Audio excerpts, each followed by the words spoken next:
Welcome back to the GSMC Baseball Podcast, brought to you by the GSMC Sports Network. I'm your host, Sam Menzie. We've got a show for you today. First topic we're going over is the Tampa Bay Rays and their trade deadline, previewing it and just going over all the moves they could and maybe will make. So we'll be talking about that. And we'll be talking about the Mets rotation and the situation that has evolved there with Christian Scott going on the injured list yesterday.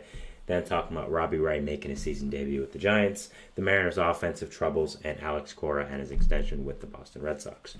But before we do all that, I'd like to ask you to please like and follow the show.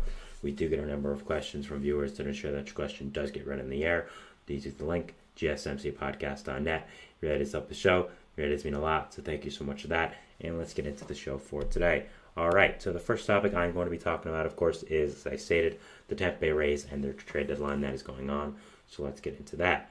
So going into this year's trade deadline, the Rays are one of the league's most fascinating teams. There's been rumors percolating now for a few weeks that they could trade one of their star players, including Isaac Paredes, Randy Arozarena. Maybe they'll buy, maybe they'll sell lower kind of players and not go all in the selling and try to rebuild next year.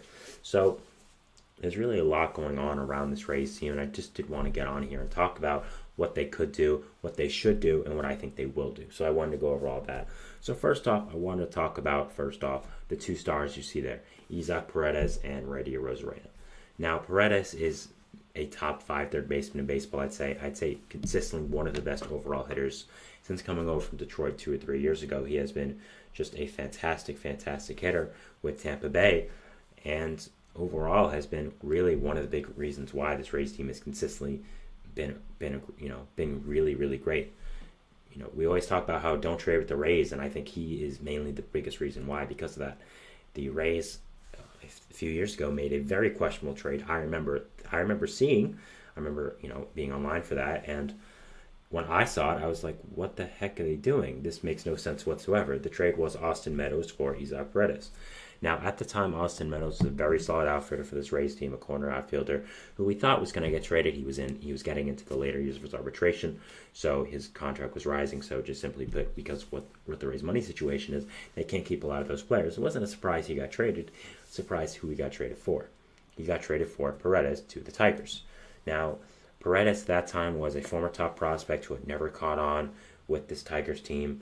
Was always a 4A kind of player who would crush AAA, get up to the major leagues, not do well at all, get sent down, and kind of repeat that cycle over and over and over. And trading Meadows, a very good hitter at that point, for Paredes just seemed like a very weird move. And yes, at the time we all said, the Rays, they know what they're doing. In my head, I was still like, there's no way this turns out good, right? Well, it did. Meadows has barely played any games for the Tigers because of off-the-field issues, including his mental health. So obviously, that's not something to joke about. Obviously, a very serious situation there. So I always wish the best to him. But he's barely played any games for them. And just looking at it baseball-wise, Paredes has been one of the best hitters in all of baseball. So the fact that the Rays made that move was really incredible. And now going into this deadline, where they're being very mediocre, there are a good amount of games outside of first place in the AL East. Good amount of games outside of the wild card. It's looking like they are going to be sellers, and it will be interesting to see what ends up happening. So the question is, do they trade Paredes and Arozarena? Both are very good players. Obviously, Paredes having a much better year than Arozarena, who isn't having his greatest year, but still is, in my opinion, a very good, solid player. So it's not exactly something I think you have to, take into account for the majority of his future. I think it's kind of just a one-year thing where he's just simply put having a bad season. Really, nothing you can do about that. So you have that as well. But also with that the question becomes: do the Rays completely blow it up and trade one of these guys, or should they? Or are they not? And I think really what it comes down to is: are the Rays going into a full-out rebuild, or are they just selling for this 1 year? And if I was the Rays, I would not be trading Arozarena or Paredes. I think that they should not blow this team up. I think there's a lot going right for the future, and as much as this year hasn't gone great, I still think, future-wise, next year, looking past that as well, this Rays team can be very good. You look at this rotation, what it could be next year. I mean, guys who potentially be on the roster next year: Zach Littell, Zach Eflin, who we're going to talk about after this, by the way, as trade pieces, Brian Pepio, Taj Bradley, Jeffrey Springs, Shane Baz, Drew Rasmussen, and of course, one of the best pitchers in baseball, who has been out all year with Tommy John, Shane McClanahan. After that, you have some really nice offensive pieces as well. You have a catcher, Ben Rortvedt, who's had a really solid season here at Tampa Bay. Yandy Diaz, a great player who is on is on the restricted list as well, so we don't really know what's going on there, but hopefully hope it's all the best with him. Paredes, still a great player. Brandon Lau, always a very solid player. Jose Caballero having a very solid season. Richie Palacios having an okay season. Amer Rosario has become a really solid signing for this Rays team. Christian Meade, very solid. You have, of course, Junior Camarena, one of the top prospects in baseball, who will be up eventually. Again, a Rosarena's there. Jose Siri's there. Johnny DeLuca. Josh Lau. So there's a lot of still good players on this Rays team. So I just think because of the injuries they've had, because of the situations they've had, obviously that they can't control, obviously with the shortstop, I think that this year just hasn't gone right for them, but I still think they have a lot going right for the future. So if I'm then personally, I'm not trading Paredes or Rosarena. I'm trading guys on 1 or 2 year deals. You can get prospects back for that can contribute the next year. A guy in A-ball who is going to slot in as your 12th best prospect isn't going to do much for you. So I don't think you should trade guys just to trade guys, if you know what I mean. So if I'm the Rays, I'm trading these 1 to 2 year guys. You aren't going to be huge parts of your future. I think, first of all, Zach Littell and Zach Eflin, I believe both will be traded, to be perfectly honest with you. Zach Eflin, I think, is a lock to be gone. His contract really jumps up into the 20 millions next year. So I think the Rays would love to get that off their books and get a good prospect back for him. He isn't having as great of a season as he had last year in Tampa Bay, but I still think he's a very good pitcher, and I think teams know that, and I think their internal projections will show that, which will cause them to provide his value at higher than it is right now with the numbers-wise. Zach Littell, very solid swingman, starting pitcher type. I think will get a good amount back in a trade. I think could is valuable to a lot of teams. So I think those two guys are definitely gone. And the relievers as well. The Rays just churn out relievers like it's nobody's business. So trading a guy like Jason Adam, Colin Poche, Garrett Clevenger, Sean Armstrong, Kevin Kelly, Tyler Alexander, these guys that are older relievers who have 1 or 2 years left in their contract or so, I think that overall those guys are probably likely to be traded because they just aren't huge parts of the Rays' future. And they get some good prospects back for them. So I think what the Rays' strategy will be and should be is rather than trading these big star players in a Rosarena and Paredes, it should be to kind of thread the needle where you're trading these 1 or 2 year guys, calling up some guys from the farm because you can make any player great. It seems like with this organization, call up Camarena and try to continue to be the sustainable winner that you want to be for next year as well. And the interesting thing about the Rays is they've shown willingness to spend money over these past few years. Again, also, they signed Zach Eflin to the biggest contract in franchise history, 3 years, $45 million, which obviously 3 years, $45 million is probably a regular contract for most teams, but for the Rays, that's a big deal. They offered Aaron Judge a $300 million contract. Those are some interesting things. And I mentioned it before when I was talking about the Judge segment when I did that a few weeks ago. There's 2 guys who are from Tampa that are going to be on the free agency path this year and next year. Pete Alonso this year and Kyle Tucker next year. You want to sell tickets? You want to continue to have the franchise in Tampa? Sign one of those superstar players that is from Tampa you can market around. I'm sure they'd love to go home. Pete Alonso grew up a diehard Rays fan. Favorite player was Evan Longoria, and is from Tampa. Maybe he isn't the most analytical type of signing because he's an older first baseman, but he'll still be a very solid player, I think, and he sells tickets. So I think those are something you have to look. That's something you have to look out for as well. Also, someone I didn't mention again was Yandy Diaz, who I wanted to mention. Of course, is on the restricted list, I believe, with some personal issue going on. We don't really know what's going on with him. Obviously, privacy is the most important thing to him, so I'm not exactly going to prod there to see what's going on. But also, that's someone I think could be traded. Diaz is a really great player and consistently one of the best hitters in all baseball, but he's 34. So, how long do you see him continuing to play at this level, and how long do you see him being an immediate part of your future? Sorry, he's 32, but still older. Paredes is 25. Randy is 27, 28. So, when you're looking at the Rays' future, you want to build around guys like Paredes, like a Rosarena. You don't want to trade them. I understand that the Dodgers have shown interest in Randy. I understand that the Astros have shown interest in Paredes, but to me, it just doesn't make a lot of sense to trade these guys when next year you could very well do good. I think the Blue Jays are gearing towards a rebuild with whatever they say publicly or not.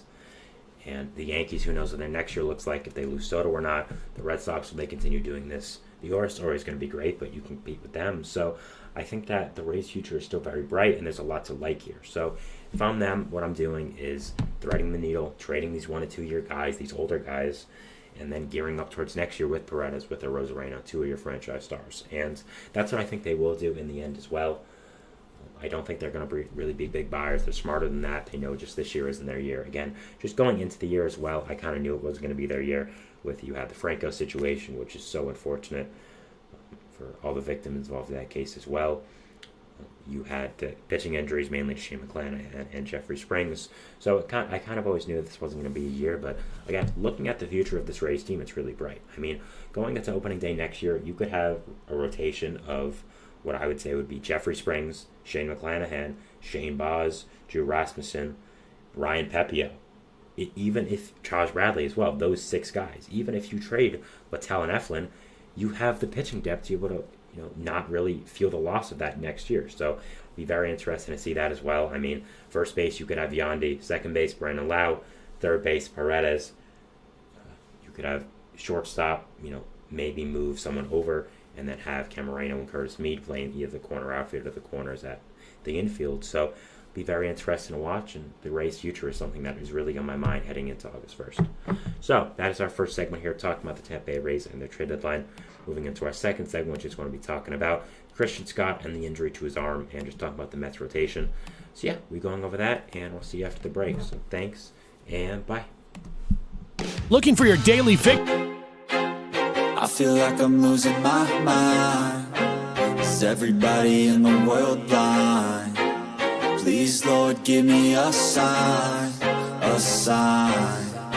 I feel like I'm losing my mind. Is everybody in the world blind? Please, Lord, give me a sign, a sign. I wanna be the greatest. Everybody on the fake shit. I look around and feel like everybody is the fakest. I make this every day and I'm impatient, hoping one day I blow up from the basement. Statement, the top is so vacant. I don't hear shit that I think is amazing. Waiting for my day when I'm playing sold out shows for 1,000 faces. Hey, give me that crown, get in my way and to be put down. It ain't your place, all this my town. If I want that shit, then I'll get it right now. I'm losing it, the noose it fits. I'm losing shit, a stupid myth. You choose to live or choose to dip. You choose to fight or lose your grip and lose a gift. I feel like I'm losing my mind. Is everybody in the world blind? Please, Lord, give me a sign, a sign. I feel like I'm losing my mind. Is everybody in the world blind?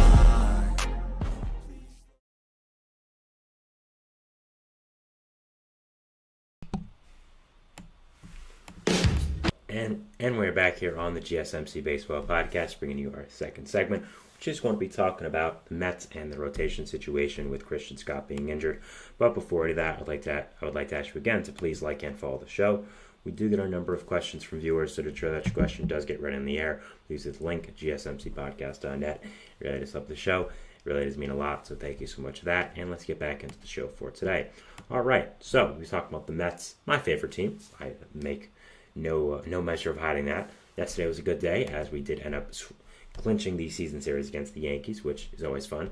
Have now won 3 out of the 4 games. 4th game will left to be played tonight, so hopefully we go for the sweep. That'll be great. But yeah, so news broke yesterday, I'd say, actually during my show. I remember reacting to it live during my show. I saw it during one of my breaks, that Christian Scott was placed on the 15-day injured list by the New York Mets with a UCL sprain. Now, a UCL sprain is bad. Anything involving UCL that is not of the normal is basically death for a pitcher. That's something that is absolutely awful and not something that you want whatsoever. Anything like that is just something that you have to take with the highest level of priority to make sure that this person is okay, that this person is, fully healthy. So when that happened, I was very surprised. I didn't expect that to happen and was worried. And a lot has been made of the Mets rotation and the situation with them going into the trade deadline. And now with Christian Scott going on the IL, I did want to talk about it. So the Mets have been... there's been a lot of reports, I should say, about the Mets that they are willing to trade from their pitching depth. Now, the Mets have something a lot of teams don't have right now, which is, as I said, pitching depth. The Mets right now, I would say, have 8 or 9 pitchers that can make a start at a high level. I mean, they have very good depth right now, which a lot of teams just simply do not have at this point in the season. And because of that, they have, I think, a lot of reports have been that the Mets are willing to trade from that depth to be able to, further other parts of their team or farm system because they're willing to take advantage of that market. I mean, just going off the top of my head here, You have, of course, Kodai Senga, who should be back Friday, so I'm factoring him in at this point. Sean Manaea, Luis Severino, Christian Scott when he's healthy. You have, of course, also Jose Quintana, David Peterson, Tyler McGill. You have Brandon Sproat from the minor leagues as well, someone that could be called up rather soon, a prospect that I think is close to the major leagues. And then you also have Jose Budo, who's out of the bullpen. That's 9 guys right there that I, as a Mets fan, will feel comfortable with making a start. Personally, I'm not a big fan of Tyler McGill, but I think there's a lot worse options ever. So, so the thing that has been talked about is, would the Mets trade from that pitching depth to further a different part of their team, get some prospects back, and take advantage of that market? Now, with Scott going on the IL, it is a little bit different because now with Scott going on the IL, let's look what you have now. So now you would have, of course, Senga, you would have Severino, Manaea, Quintana, Peterson, McGill, Budo, Sproat. So that's 8 now. Let's say you trade from one of them. Okay, let's say you trade Quintana. He's been someone that has been talked about a lot as being traded because he only has 1 year left in his deal. He's older. It just makes some sense. There, you have 7 now. So your rotation would look like Senga at the 1, Severino at the 2. You would have Manaea at the 3. You would probably have Peterson there, and then you would have someone like McGill. So that would be your 5 there. And the question now becomes, how much worse does your rotation become? And I think at this point now, with Scott being injured, it is a problem because Budo's been really great out of the bullpen. So you're now down to 6, assuming you trade a starter. And again, I'm not a big fan of McGill, and that's 5. And you have to have a 6-man rotation because of Senga. So you're kind of in a situation now where that's a question mark. So I wouldn't trade from their starting pitching. I think that's kind of out of the window here. And now with Scott, do you even trade for a starting pitcher? Because right now, if you're a Mets fan, you feel very comfortable in that top 4. You feel very comfortable in Senga. I have no problem that he's going to come back healthy. I think he's going to be really great, like he always is. I mean, we only have 1 year of that, but, hey, it was a pretty great year. You have Severino, who's been very solid. Manaea, who's been very solid. That's 3. Peterson, who's actually been very solid. And then, of course, Quintana, who also has been better as of recently. So that's 5. You need a 6th guy to help out in the rotation. Are you going to put Budo back in the rotation, even though he's been really great in the bullpen? Are you going to call up Brandon Sproat and kind of fast track his development to get into a playoff race? It's all a question mark. So I think the question now is, what do the Mets do about their rotation? Do they trade from it now? Is that all gone? Do they do nothing with it? And I really do think that the best path for them right now is to stand pat. I think that all the rumors about them trading from their rotation are kind of dead now because of Scott. And now what happens next year, let's say, if Scott has the worst situation possible, and then he gets Tommy John? I mean, he has a UCL injury. It's not like I'm reaching entirely here. No, it's not great right now. So I think it's really a question at this point, what happens with that? So if I'm the Mets right now, what do I do with the rotation? First of all, I think you have to keep Budo in the bullpen. Budo has just been such an electrifying presence out of that bullpen. He's done so great in that 2, 3, 4 innings, sometime even role. And I would have him in their starting rotation next year, but still. So right now, with the Mets going into Senga's going to start on Friday, assuming there's no setbacks in his rehab, which I don't think there should be. He's done with rehab starts. It would have to be something in warm-up or something like that. But obviously, they're going to take it very careful, so I would understand if something does happen. Even the tiniest, minuscule thing, I think, could happen. You would now have Senga as the ace, Severino as the 2 guy, Manaea as the 3, Quintana as the 4, Peterson as the 5, and then what? McGill as the 6th? Would you have Budo there? Would you have Sproat there? So it'll be interesting. So I think right now the Mets rotation still is looking very solid. I mean, yes, after Senga, there's really no elite guy. I think Severino's really more of a good 3 than a 2. So that's a question mark there. But how long is Scott going to be out? I mean, if he returns, that's great. What happens with Budo? What happens with Brandon Sproat? Personally, if I was the Mets, I'd call up Brandon Sproat to be in the bullpen. I think he continues his development there, especially at the highest level, and then uses great stuff out of the bullpen, but you're not overworking his arm. That's just me, though. Also, you need bullpen help so badly, but again. So I think the Mets rotation right now and just what happens with this team is going to be very, very interesting. And overall, I am just very excited to see what the Mets do. Now, to be honest, if I'm expecting what will the Mets do at the deadline is really what I have to wonder now. Now, I think it's pretty clear. I don't think they're going to do anything crazy. I just think they're going to get 2 bullpen arms. Whether it's a righty, whether it's a lefty, whether it's 2 lefties, whether it's 2 righties. Please, not 2 righties. Get me at least 1 lefty. I'd like 2, but but credit to Jake Diekman. I mean, he's been the lefty all year, and he did amazing last year. Last night, even though he's been horrible all year, struck out Aaron Judge. So I think really what they're going to do is they've already acquired 1 bullpen arm in Phil Maton. I think they're going to acquire at least 2 I think at least 1 arm. I think it would have to be a lefty and then 1 righty arm as well. Guys who aren't going all in, not someone of the caliber of a Tanner Scott, but maybe an Andrew Chafin, someone like that, who's on the middle tier of that. You're also getting reinforcements. Shintaro Fujinami is someone you could call up as depth. Reed Garrett is coming back soon. Sean Reed Foley, I believe, is coming back soon. So there are still some depth options here you can have for this Mets team. So overall, I think their pitching is very interesting to watch, and I think this Mets team is a very interesting team to watch. But overall, just going over it, I think this Mets team is really good. If they win tonight and the Braves lose again, they'll be 1 game out of being in second place in the NL East. That's crazy. So they're right now 2nd place for the wild card. I mean, they just overtook the St. Louis Cardinals, even though they have the same winning percentages. The Mets have the tiebreaker because they beat the Cardinals in a series, I believe. But yeah, overall, the Mets are doing really good right now. This offense is really clicking, and the fact is, it hasn't really been clicking since the All-Star break. But overall the season it has been. I'm saying since the All-Star break it hasn't, but overall they're still finding ways to win.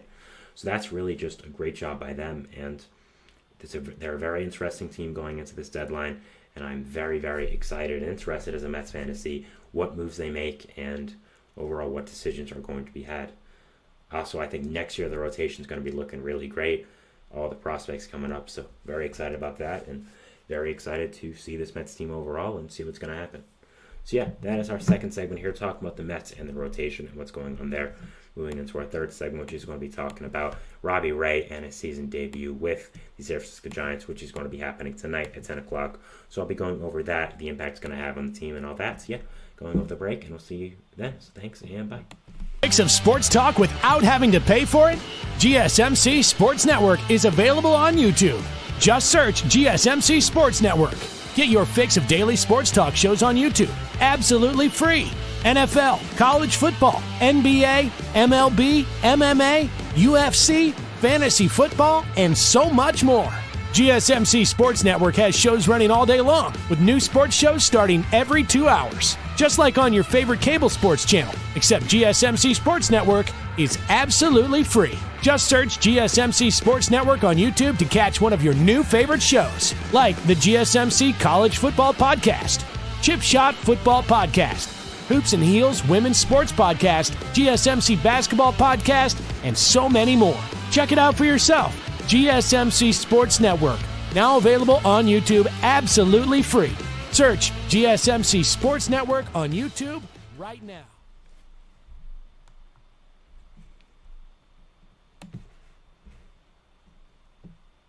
And we're back here on the GSMC Baseball Podcast, bringing you our third segment here today. But before we do that, I would like to ask you again to please like and follow the show. We do get a number of questions from viewers to ensure that your question does get read in the air. Please hit the link, gsmcpodcast.net. It really does help the show, and it really does mean a lot. So thank you so much for that. And let's get back into the show for today. All right, so our third topic is going to be about Robbie Ray and the San Francisco Giants and him making his season debut. So let's get into it. So Robbie Ray was traded in a pretty significant trade in the offseason from Seattle to San Francisco. A pretty weird trade. Ray was, of course, a former Cy Young winner from the Blue Jays. Turned that season into a big contract with the Mariners. Had one season there that was okay, nothing great, but nothing horrible as well. Then had Tommy John, and then got traded to San Francisco. So it was really weird with what happened overall with Robbie Ray there, but he got traded to San Francisco after that, and it was just kind of a weird trade. But now he's coming back, and I think he's going to be an important piece of pitching depth for this Giants team, and overall be something that is very, very interesting to watch. So with this Giants team, I've talked about them a few times on the show that I like their team a lot, to be perfectly honest with you. But the thing is, I kind of think all these reinforcements are a little too late. Right now, the only NL teams worse than them currently are the Nationals, Rockies, and Marlins, and those are not teams you want to be in conversations with. I mean, they're 5 games out of the wild card. They're not going to win the NL West, obviously, considering the Dodgers are there, and they're pretty far out from the Padres and the Diamondbacks as well. They're 4 behind the Diamondbacks and 4.5 behind the Padres. So it's not exactly like they're continually in the conversation to win that NL West or make the playoffs. So I do think as much as Robbie Ray will help, as much as I like their pitching depth coming back in the second half, I think it's a little too late, and I do expect them to be sellers at the deadline. Now, I talked about before that I really like their team, and honestly, I would think about buying. Well, I think that's true. I think it's, there's situations that you have to evaluate as well. I mean, as much as I like their team, they are not in a position where I think they're going to make the playoffs. Again, I really think that there's only 5 teams actually up with the Cardinals in there now because they've continued to do well and surprise me. 5 teams that really are in conversation for that wild card that I feel confident about. I mean, there's also other teams as well that are there that realistically can get in there. I mean, the Pirates are only a game behind, but do I really think the Pirates are going to continue to do this well? Not really, even with Skeens. So overall, I think that there's too many teams in the NL this year to be able to, go in front of. I mean, teams that are above them are the Cubs, Reds, Pirates, that's 3 already. Diamondbacks, Padres, Cardinals, that's 6. Mets and Braves, that's 8. So there's 8 teams above them. To get into the playoffs, they would have to go over 5 teams as well. Cubs, Reds, Pirates, Diamondbacks, and Padres. So it's not exactly like that's going to be, a piece of cake. So overall, I think that this Giants team, as much as there's a lot of talent here, as much as their players have started to do much better, I again think it's a little too late. And as much as Robbie Ray coming back is a valuable piece of pitching that I think will really help this team, I just don't think it's going to be enough. Also, Blake Snell has done much better recently, so that's going to be a really important addition to your staff as well. You also, of course, have Alex Cobb coming back eventually, so I think that'll really help. And then your rotation there already. I mean, you have Logan Webb, Kyle Harrison, Jordan Hicks, that's 3. Keaton Wynn is there, that's 4. You are going to have now Robbie Ray, 5. Alex Cobb, 6. Blake Snell. So you have a lot of good arms in this rotation. Hayden Birdsong is also someone that has done really well with this Giants team in a limited role, but I know a lot of Giants fans have really liked him as well. So there's a lot that is interesting about this Giants team, and this Robbie Ray season debut, I think that it is going to be something that really does help this team. But I mean, we're a week out of the deadline, and I don't think that there is a genuine way that the Giants are going to be able to get in this conversation enough where they can say to themselves, okay, it makes sense to buy now, it makes sense to try to compete in this NL. So yeah, I like this team a lot still. I think there's a lot of great offensive talents, which has really helped out, and that was really my main problem for them. I mean, Patrick Bailey's become a really good player. Lamont Wade has done really well as well. You also have Wilmer Flores doing better. Mike Conforto being really solid.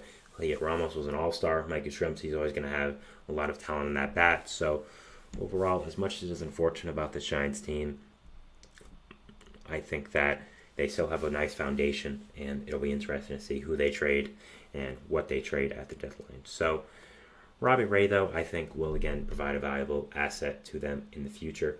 I think next year, assuming Blake Snell doesn't leave, because I don't think this is the year he wants to go on the free agent market for, you'll have a lot of players in that rotation. You'll have, I'd say, 6 guys that are really good, and you can be able to trade from that, sign some guys as well if you want to swap in and out. So it's going to be very, very interesting to watch, and I think this Giants team overall will be interesting. And look, as much as I've said that they will probably sell at the deadline, they should sell at the deadline, and as much as it's a little too late, their second half is the chance to be really good. I mean, you're getting Snell back, who has done much better as of recently. You're getting Robbie Ray back, who I think overall is going to just be a very solid guy. Alex Cobb is one of my favorite pitchers of baseball. I really like watching him, and I really think that there's a lot of potential in that arm as well. So overall, there is still a lot to like about this Giants team, and I think the second half will be better. But still, I think, again, it's a little too late, and I just don't think that they're going to be able to be competitive with these other teams in the NL, and it is unfortunate how that's happened, but still, it's just kind of how it is. So, yeah, I think that, again, this Giants team, a lot of talent, a lot coming back, which really does help, but a little too late, and that is really the unfortunate reason why I don't think that they're going to be competitive mainly. And I think that, maybe if Robbie Ray has one good start, they want to trade him. I mean, that would kind of be funny. I don't think that would happen, but, crazier things have happened, right? So, yeah, that is it for the Giants, and that is it for about Robbie Ray and just this team. It was a little bit of an all over the place segment, but I did want to just get my thoughts on about the Giants and the trade line heading into it, and how Robbie Wright coming back now will help them and make sure they do much better. So yeah, that is my third segment here, talking about that. Moving into our fourth segment, which is going to be talking about the Mariners and all the offensive struggles they've had. Man, there's been a lot. So I wanted to go over that and give my general thoughts on it and their deadline as well. So yeah, going over that, and we'll see you after the break. So thanks and bye.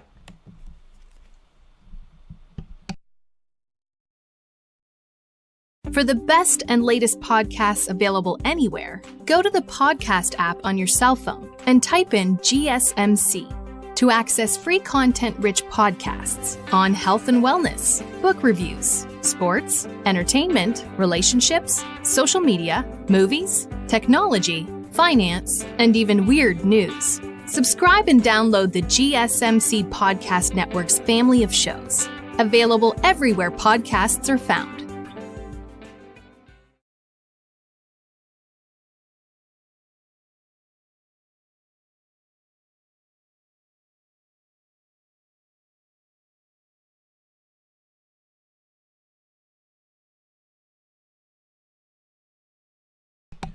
And we're back here on the GSMC Baseball Podcast, bringing you our fourth segment, which is going to be talking about the Seattle Mariners and their offensive struggles. So let's get into that. But before we do it, once again, I'd like to ask you to please like and follow the show.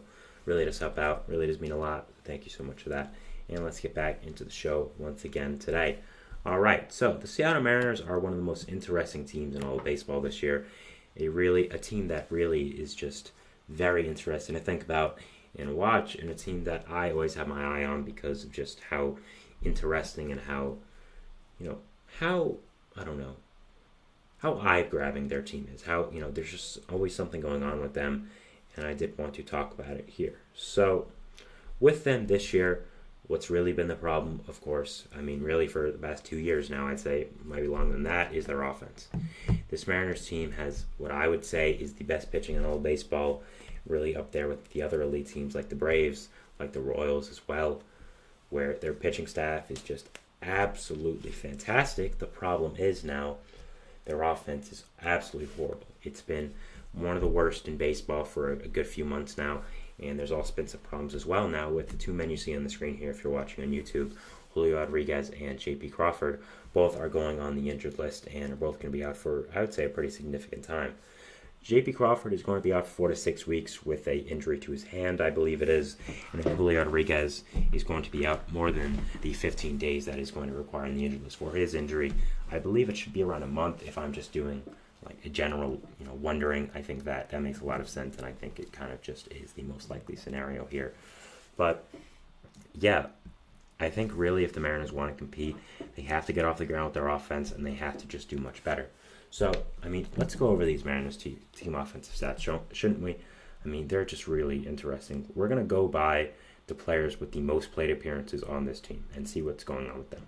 Julio Rodriguez, weighted runs created plus of 101. He's barely above average, and you're paying him millions and millions of dollars a year. A big contract. Congrats. Cal Raleigh, second most plate appearance on the team, 105. Not horrible, but you're expecting more from a guy like that.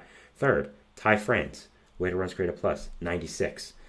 He is now DFA'd, so it's not great. It's not great. Fourth, J.P. Crawford, 90. He is also on the injured list and still hasn't done great. Mitch Garver, 85. Bad.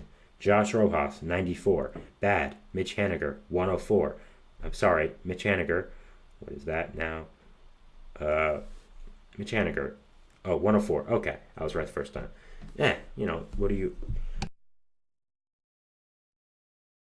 Sorry, I had to turn on my mic there. I did sneeze, so thanks, I'm sure all you were very happy you got to see that on camera. But, yeah, it's just this offense is just filled with mediocrity. And the problem is they can't exactly rebuild because they have such an insane pitching staff. Logan Gilbert and Luis Castillo are what I would say at least two top 25 pitchers in baseball. Brian Wu and Emerson Hancock are also some very solid younger players as well. And they have other people there with that depth that also are great starting pitchers as well. So it's just you need to be able to hit with this pitching staff. Even if you had 3 above average hitters better than you have right now, I think you could be consistently very good. And the thing with the Mariners is they were, of course, very high in the AL West the entire year. They were leading it for a good amount of time. I remember doing a segment on it when they took over. And now looking at them in the standings, you look at the AL West here. They are currently in second. They're tied for first place with the Astros, I should say, who have done much better than them in their last 10. The Astros are 5-5, Mariners are 3-7. But even before that, the Astros probably have been the best team in baseball since June. They've really gotten it going. Really have looked like the Astros of old, and that's kind of a problem if you're a Mariners fan or you're on the Mariners, because you don't want the Astros looking like that. I mean, they're a consistent threat to your team. So I think that overall, with this Mariners team, it is going to be a problem with them to be able to compete and continue to be the team that you would like them to be. So it is very interesting to see what is going to happen with their offense. I mean, the Rangers are only 3 games behind as well. They're only 3 games under 500, which is a great improvement from the start of the year. So the Mariners really, if I was them, I would have tried to take advantage of both the Astros and the Rangers not doing well at the start of the year, and they did, just not enough. I would have tried to get out 5 or 6 games ahead, and then when these offensive struggles rolled in, like they always do, you would have been able to, kind of deal with it. But now you're kind of screwed. So if I'm them, I'm really looking to get a lot of bats, and they've been connected virtually to every single bat in the market. There's a bat out there, they've been connected. Vladimir Guerrero Jr., connected. Isaac Paredes, connected. Luis Robert, connected. Jazz Chisholm, connected a lot. Tommy Pham, connected. I go over every single bat that's available at the deadline, and I think I've heard at least 1 or 2 rumors about them. That's how desperate they are for bats. And now with Julio Rodriguez and J.P. Crawford, 2 of your better players who, yes, aren't having the best offensive seasons, but if anyone's going to have better offensive seasons turn around, it's going to be these 2 guys because of their pedigree. They are now out for a little while. So there's a lot of problems I see with this Mariners team.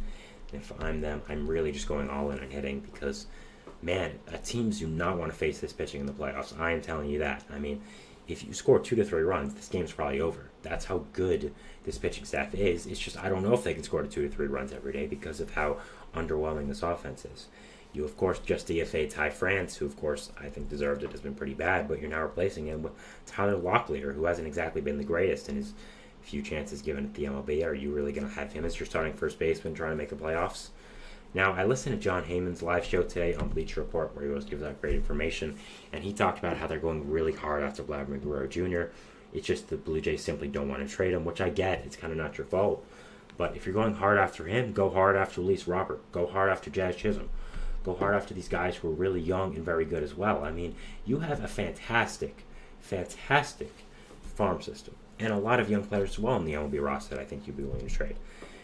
Luis Robert is not a player that comes available at the deadline every year. This is a guy with 3.5 years of control, cheap as well, who is a fantastic player.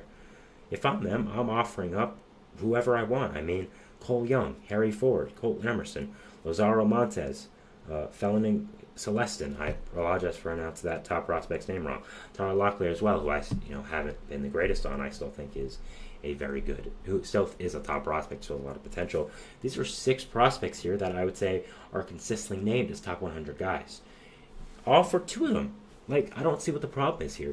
Get that. Wait for Julio to heat up. Wait for J.P. Crawford to get healthy. Wait for him to heat up. Mitch Garver's a professional hitter. He'll figure it out. So will Mitch Haniger or Polanco, I think. And then you got yourselves a lineup. Go after these guys heavy. Try to get your offense better because the AL is looking pretty weak right now, I'd say. The Yankees aren't doing as great as you expect them to. The Mariners are kind of, Astros, the Orioles. Orioles aren't doing as great as you expect them to as well. They've kind of stumbled these past 2 weeks. Still very good teams as well, but still, you got to take advantage of this. As I'm speaking, Mitch Haniger just hit a home run in his game, so that's nice. But overall, if I'm the Mariners, I'm really going hard on this offense. You really need to be able to find these guys that can help out this offense, help out with the consistency of it, which is really the big problem. And yeah, I think that you really need to just figure out what is wrong with this team and figure out the problems that are hindering them. I mean, I think you got to acquire at least 2 bats. You want to be competitive. I don't think you can waste this rotation because, how long is it till one of these guys gets a big arm injury and then you're kind of screwed with it and then you don't have anything good. So overall, from the Mariners, I'm really, really trying to get those bats.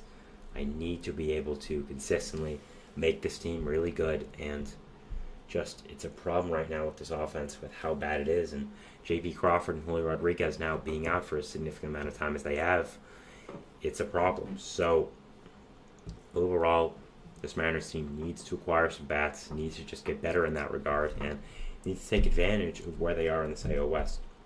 As much as the Astros and Rangers have done better recently, you're still tied in first place. The Rangers are still 3 games back. They're still under 500. So you need to take advantage of these situations that probably wouldn't be happening in any other year and make sure that you use them to your advantage. So that is it for my 4th segment here, talking about the Mariners and their offensive troubles and just going over what has happened with them and just, overall what is going on with them and what they need to do.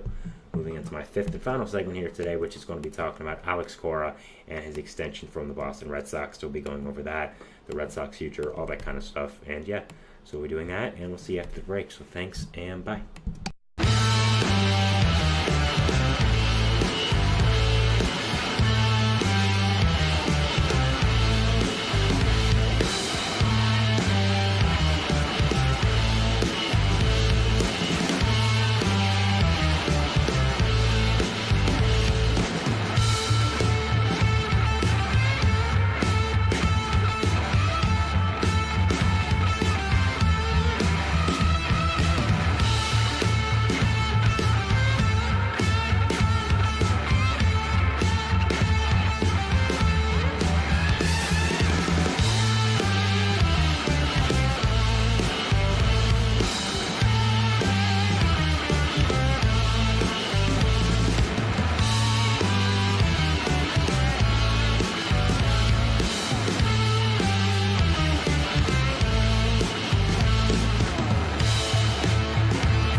And we're back here on the GSMC Baseball Podcast, bringing you our 5th and final segment for today, which is going to be talking about Boston Red Sox and the extension to their manager, Alex Cora. So let's get into that. So Alex Cora's future has been something that I think has been really under the radar for this Red Sox team for a little while now. It's something that I've had my eyes on for a little while, as it's been really interesting because on paper, he should have extended a long time ago. I mean, he had 1 year left in his contract going into this year. And it's very rare for managers to be a free agent or go into a year not having a new contract. I mean, you saw with Craig Counsell last year, and he got a huge contract from the Cubs. Obviously, that hasn't exactly worked out the greatest for either party, but still, that is an example of it. And going into this year, it was very interesting how we heard a lot of murmurs that Cora didn't want to stay with the Red Sox. He wanted to move on, go to the free agent market, see what he could get, and that was really interesting to me. And we're now seeing that either that was a lie or they offered him a lot of money. It was announced today by Jeff Passan that they were finalizing a 3-year contract for him to remain as manager, and it was then announced that there would be $70 million per year on his contract, $21 million over 3, the second highest manager contract ever, of course behind the big fish of last year, Craig Counsell, who had a huge contract getting it in the offseason as a free agent, which again, you never see managers get a free agent contract, quote unquote, just, kind of how it is. Not players, they're managers. So with that, it was really, really interesting to be able to dive deep into this and just kind of talk about the Red Sox now with this. So yeah, first of all, I want to say I like this contract a lot. I think Alex Cora is a really solid manager. I know some fans don't like him because some of his on-field decisions aren't the greatest, but I'm still firmly of the belief that managers really ever make on-field decisions anymore. I really think most of that comes from above the general manager, president of baseball operations. I think they're really the ones making the lineups, telling them what pitching changes they want in the game, whatever situation comes up. I do believe that always happens. So as much as I do think there is some control managers have nowadays, it's definitely not as much as they used to have. I mean, that's why you're seeing older managers kind of get out of the game a little bit because they're not going to take those orders. I mean, you just saw Buck Showalter really as the last old guy to get pushed out. I mean, Bob Melvin is still in baseball, yeah, but he's, I'd say, more modern of the older managers. Bruce Bochy's there as well. I would kind of put that as a little bit of a,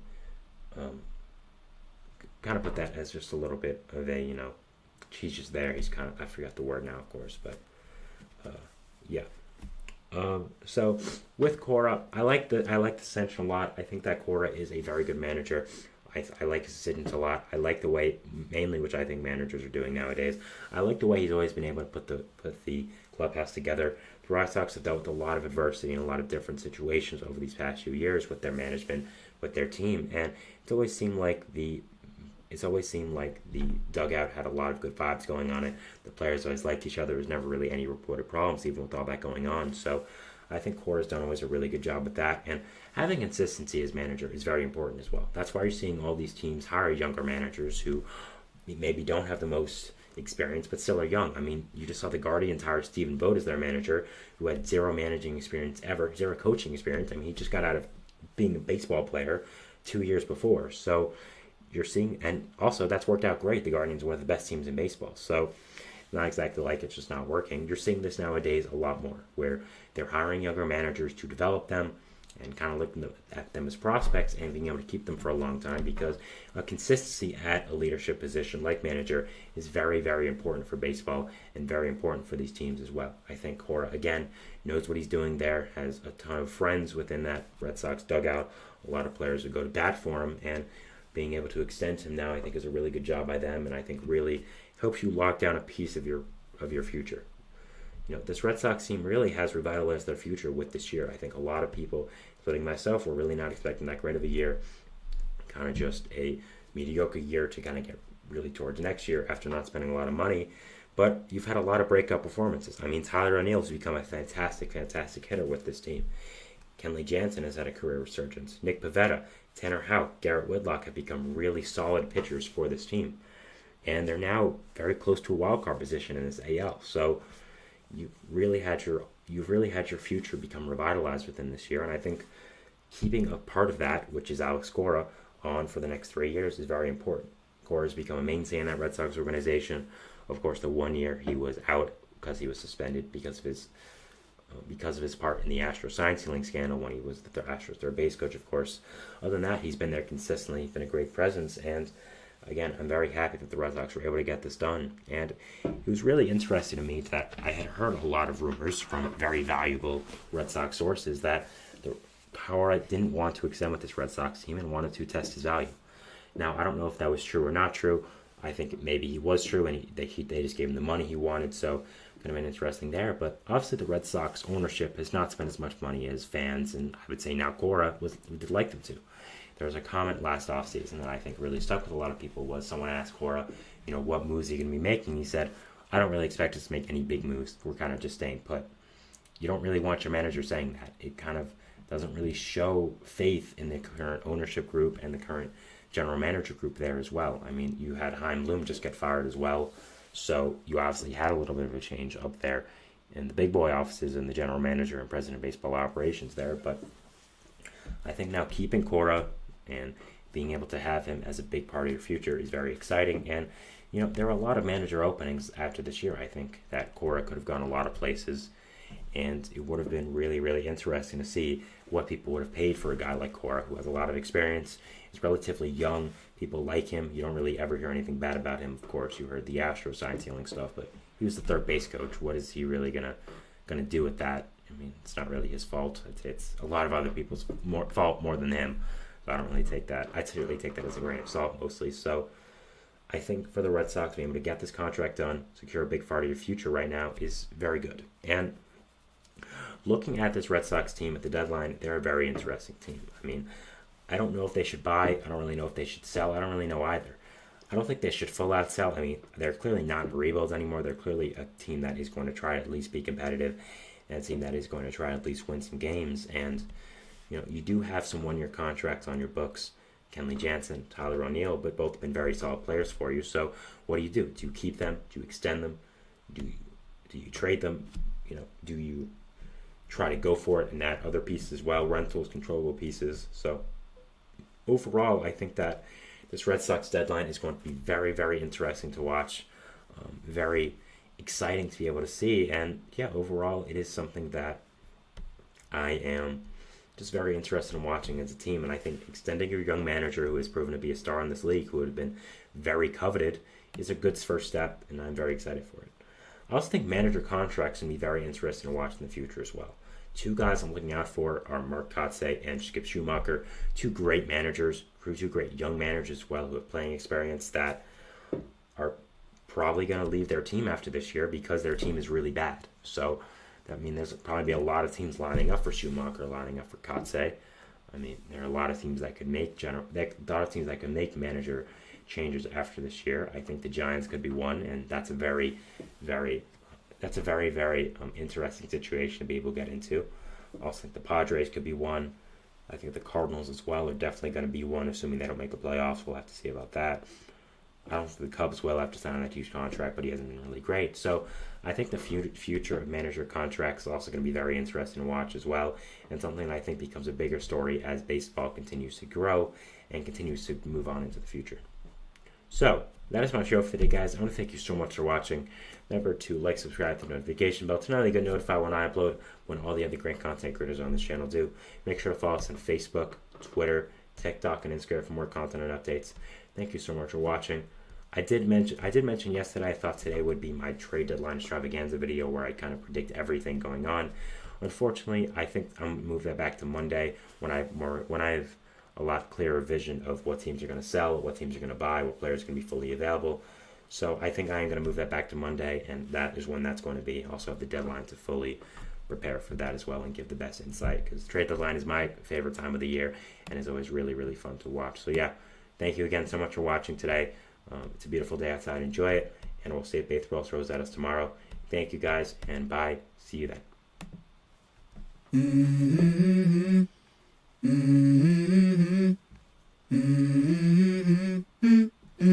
Let's go. I wake up to a little bit of drool on my pillow, feel like it's gonna be a bad day. Yeah, I'm tired of shit, and the coffee ain't hit yet, damn ain't that great.